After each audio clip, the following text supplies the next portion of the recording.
시청자 여러분 안녕하십니까? 헬로티비 뉴스입니다.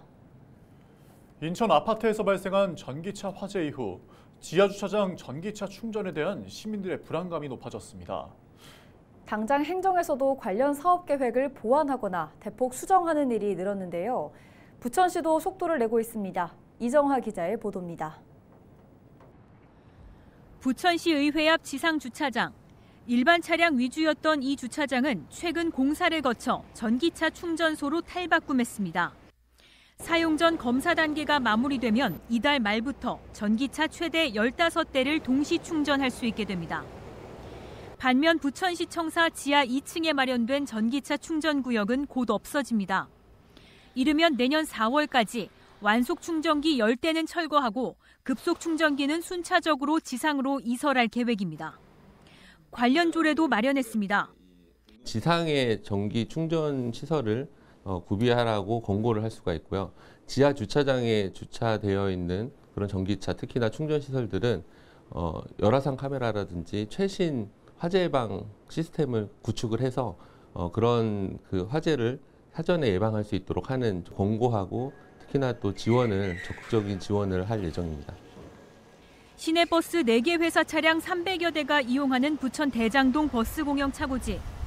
애초 공간이 넓고 비좁아 대장신도시 입주에 맞춰 지하 확장 계획이 있었지만 취재 결과 현재로서는 불투명해졌습니다.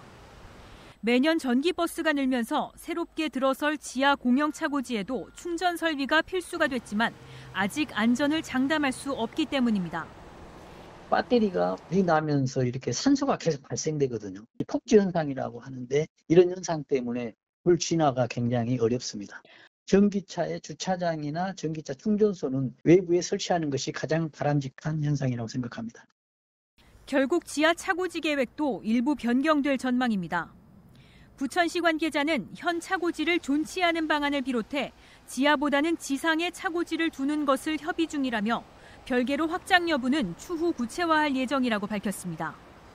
앞서 전기버스 충전소를 포함한 지하 버스 공영 차고지에 대한 연구 용역은 안전에 대한 큰 우려가 있었던 데 반해 예산 걸림돌에 한 발짝도 앞으로 나가지 못했습니다. 헬로티비 뉴스 이정하입니다. 요즘 김장 많이들 하시죠? 김장할 때 절인 배추 김치와 양념, 또 조리된 식품을 구매하실 텐데요. 각별히 주의하셔야겠습니다.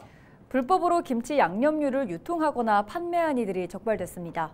김소영 기자의 보도입니다. 김포시에 위치한 A업체입니다. 소비기한이 지난 식품 첨가물이 식품 가공업소 내에 보관되어 있습니다.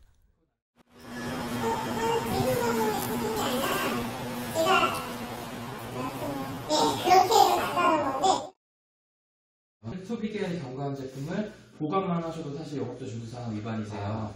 그건 알고 계시죠?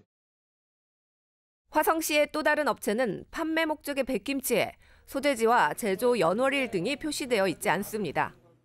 이게 라벨이 다 붙어야 되는데 저희가 이제 라벨 붙이는 걸 깜빡을 했어요. 이거 이따가 언제 생산된 건지 확인. 양주의 한 공장에서는 영업장을 불법 확장해 배추김치 보관 창고로 사용하기도 했습니다. 경기도 특별사법경찰단이 지난달 11일부터 22일까지 김장철 김치 양념류 불법 유통, 판매 행위를 집중 수사한 결과 총 34건이 적발됐습니다. 모두 식품위생법과 식품표시광고법 위반입니다. 적발된 업체들은 3년 이하의 징역 또는 3천만 원 이하의 벌금형에 처해집니다.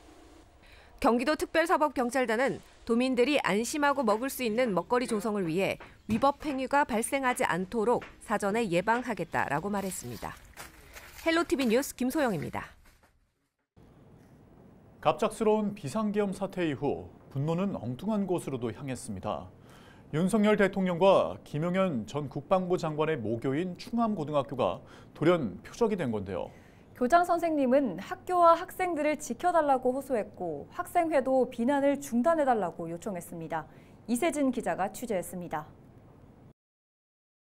또래 친구들한테 이제 받는 지네들끼리의 언어로의 조롱이나 이런 것들은 애들 서로 아는 사이들이니까 괜찮은데 이제 어른들이 이제 버스나 식당이나 연예학교 왜 그 모양이니까 있는 선배들 도대체 뭐 하는 거냐. 계엄고로 이름을 바꿔라. 계엄 사태 이후 충암고등학교 학생들이 겪은 일주일은 상식적인 수준이 아니었습니다. 학생뿐 아니라 교직원들에게도 마찬가지였습니다. 저희 교직원들도 다 분노하고 있고 부끄러워하고 있고 치욕스럽고 이렇게 걱정스럽죠. 전날 국회를 찾았던 충암고 교장은 은평구청장에도 지원을 요청했습니다. 은평구는 지역사회 차원의 보호를 약속했습니다. 마음이 많이 아픈 친구들 있잖아요. 그런 걸로 인해서 그런 친구들은 저희가 그 심리 상담 이런 프로그램들이 좀 있으니까 그쪽으로 좀 아이들을 좀 보내서. 학교 측은 내년 초까지 학생들의 등교 복장을 자유로화했습니다. 혹시 모를 사고에 대비해 등하굣길 순찰도 강화했습니다. 하지만 걱정은 남았습니다. 학생들의 피해가 알려진 이후 이번엔 거꾸로 된 항의 전화를 받고 있습니다. 너네가 대통령을 지켜줘야지 모교가 그래서야 되냐. 항의 전화가 또 다시 반대급부로 이제 나오기 시작했습니다. 이게 이제 또 학생들한테 위해가 되는 위해로 이제 작용되는 그런 이제 폭력이나 뭐 이런 것들이 발생할까봐 좀 굉장히 노심초사하고 있는 상황이고요. 충암고 학생회도 나섰습니다. 학교를 향한 비난을 멈춰달라며 스스로 비상계엄을 비판하는 내용의 입장을 낸 겁니다. 학생들의 성명서 발표를 지지해준 교장 선생님은 어른들의 역할을 강조했습니다. 좀 우리 아이들 곧 졸업하면 이제 우리 역시 민주사회 일원으로서 뭐 각자 자리에서 열심히 일해야 되는 거고 또 군대도 갔다 올 거고 이런 아이들이고 그러니까 오히려 좀 위로해 주시고 격려해 주시는 게 맞다. 어른들이 저는 좀 그렇게 좀 부탁드리고 싶습니다. 헬로티비 뉴스 이세진입니다.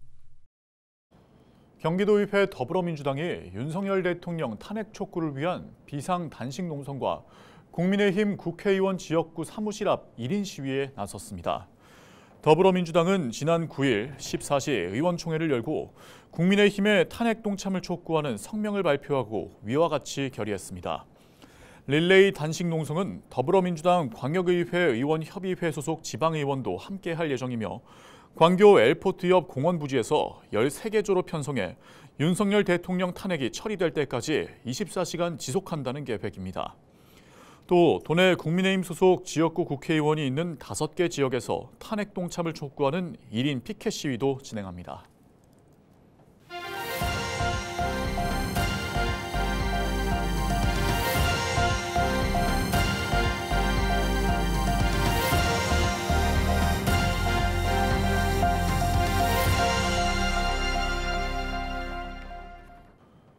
인천시 특별사법경찰이 지난 11일부터 이달 3일까지 관내 마라탕과 같은 다소비 식품 조리 판매 업소를 대상으로 기획수사를 진행해 업소 5곳을 적발했습니다.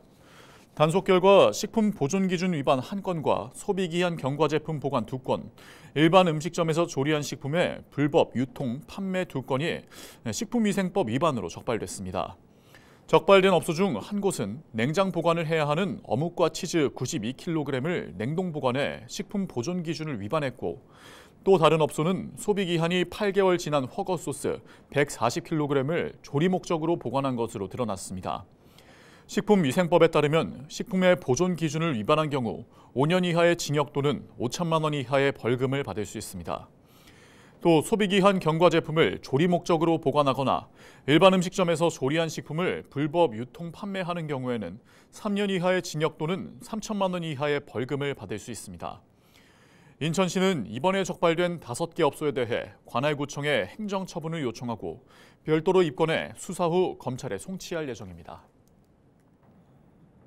경기도 내 폭설 피해액이 5천억 원을 넘었습니다.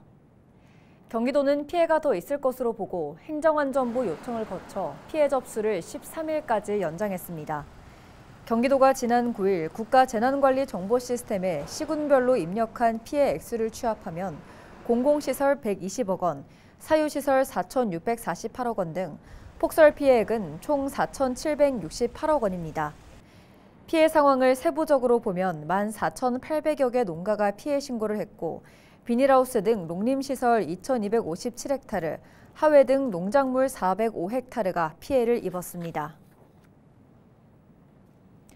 경기도의회 경기도교육청 예산결산특별위원회는 2025년도 예산안 심사 1일차 일정으로 총괄심의와 의회 운영위원회, 교육기획위원회 소관부서에 대한 예산심사를 진행했습니다. 이날 교육청 예산심사에는 고교 무상교육비 재원, 고교 학점제, 노후 학내망 개선, 디지털 교과서 문제 등 경기도교육청 예산 편성에 대한 다양한 질의가 있었습니다. 경기도교육청 예결특위 대변인 이영주 의원은 예산심사 시 교육청의 예산이 필요한 곳에 정확하게 쓰여지는지, 낭비되는 것은 없는지 심도 있는 심사를 통해 판단하고 조정하겠다라고 말했습니다. 경기도교육청의 2025년 예산안은 오는 12일까지 예정되어 있습니다. 기독교 사회적 기업 지원센터가 10일 인천 계양구 재활용센터에서 몰래 산타 이웃사랑 발대식을 열었습니다. 올해로 13년째를 맞는 몰래 산타 이웃사랑 행사는 전국 곳곳의 취약계층에게 선물 꾸러미를 전달하는 나눔 행사입니다. 올해 마련된 선물 꾸러미는 모두 1,250상자로 선물 꾸러미 안에는 지역사회로부터 기부받은 식료품과 영양제 등을 비롯해 사회적 기업이 만든 물품들이 담겼습니다. 한편 기독교 사회적 기업 지원센터는 이날 행사에 앞서 탈북민 자립지원센터 등 탈북민 지원 활동을 하는 단체 7곳과 업무 협약을 체결하고 상호 지원을 약속했습니다. 우리 사회에 사회적 기업들이 많잖아요. 생산하는 물건들도 많고. 근데 실제로 사회적 기업의 물건들이 잘 팔리지가 않아요. 교회가 이 물품을 사서 취약계층에게 전달할 수 있도록 하는 그런 체계로 만들어서 올해 한 13년째 지금 진행하고 있습니다.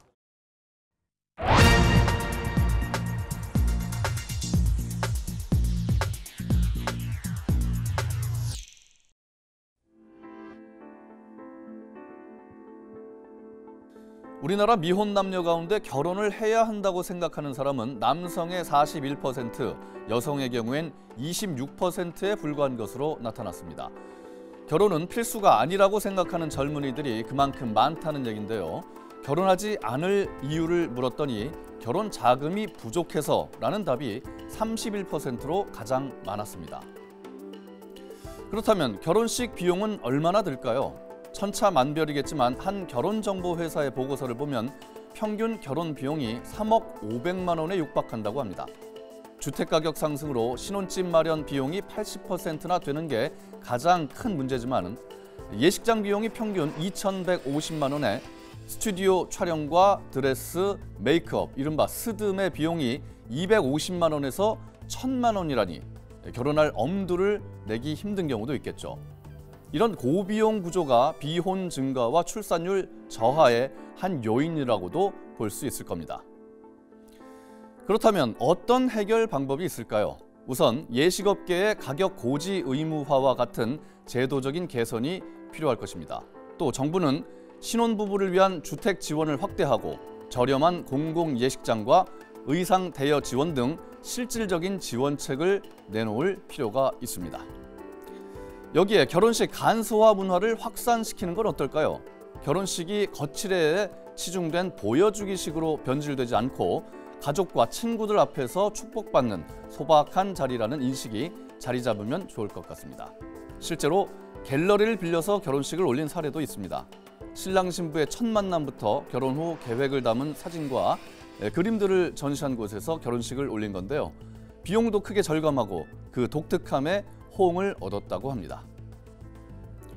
이와 같은 스몰 웨딩의 간단한 예물과 셀프 웨딩 사진 등 실용적인 선택이 환영받는 분위기를 조성한다면 더 많은 신혼부부들이 탄생하지 않을까요? 데스크의 눈이었습니다.